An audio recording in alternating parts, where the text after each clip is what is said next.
Good morning, everyone. The U.S. Committee on Commerce, Science, and Transportation will come to order. I'm pleased to welcome Amtrak and Surface Transportation Board nominees and their families here today. You are all here at a particularly challenging time for both passenger rail and freight rail in our country, but we have great promise for the future and investment. Amtrak is the essential transportation provider for communities across the nation. From the Northeast Corridor to the Pacific Northwest, Amtrak connects rural and urban communities in an environmentally friendly way. Passenger rail burns 83% fewer greenhouse emissions than driving and up to 73% fewer emissions than flying. And Amtrak is facing historical challenges, but also opportunities, which can help Amtrak expand its services and help meet those passenger demands of the future. The railroad is still recovering from the COVID-19 pandemic, and its peak Amtrak ridership was down 97% due to COVID-19. Thankfully, ridership has significantly recovered from that point and is projected to be at 70% of pre-pandemic levels this year.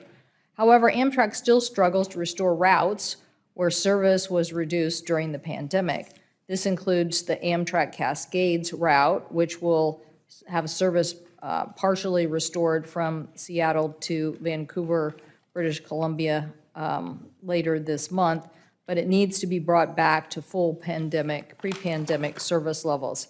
I can't tell you how important this is for the economy of our region. Additionally, the infrastructure law provided $66 billion investment in rail, with $22 billion going to Amtrak to purchase new rail cars and improve stations and upgrade tracks to enhance the passenger experience and improve reliability. Ensuring these funds are managed wisely will be the responsibility of Amtrak board nominees here today. Each nominee has a unique set of skills and experiences that will help guide Amtrak to meet the challenges of today and the future. The nominees before us today are Anthony Cochet. Am I saying that correct? Cochet, thank you, who has served on the Amtrak board since 2010 and is currently chair of the board.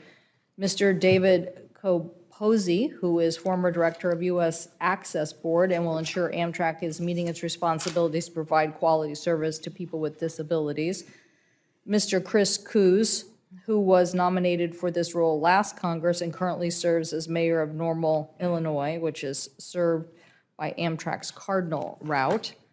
And Mr. Samuel Latham, who was the first African-American to be elected to the president of the Delaware State AFL-CIO and currently serves on the board of the Delaware River Bay Authority, and Ms. Robert Weissman, who currently serves as the executive director of the Pennsylvania Housing Finance Agency.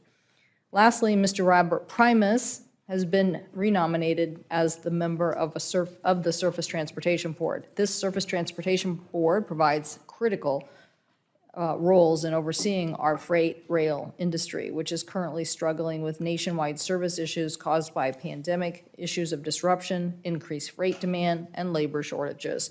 It is essential that our freight rail system become a resilient system able to meet the demands of today and the future. Freight shipments are expected to increase by 10% by 2030 and by 43% by 2050. However, at a time of increasing freight volumes, rail industry shipment volumes fell 3.2% in June of this year, in large part due to service issues. These service issues have impacted everyone from grain growers in my state, grain growers in the Midwest sending grain to the West Coast, to residents of Snohomish and Skagit and Island counties who struggle with shipping issues themselves. So the Surface Transportation Board has to work with the railroads to reverse these trends and to make sure that we have the staffing to make sure the system can deliver the services it is scoped to do.